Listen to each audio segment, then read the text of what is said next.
We have here in Valkeakoski an automatic packaging line, and this automatic packaging line has 5 robots on it. The reason why we have an automatic packaging line is to ensure that the customers are getting reels and pallets which are safe to use in their production, and to make sure that the pallets are always visually and physically the same. As the reels are lifted by machines, not the humans, it's also a safety aspect and also healthier for the operators. So we have had this system already since 2018, and today we are producing roughly 1,100 to 1,400 pallets per week.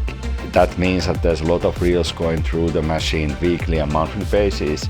And the most important thing is that as 95% of our customers are outside of Finland, we are shipping the goods either via trucks or via containers to other parts of Europe, that the pallets are staying intact for the long period of time, and for that reason this investment and system is essential for us.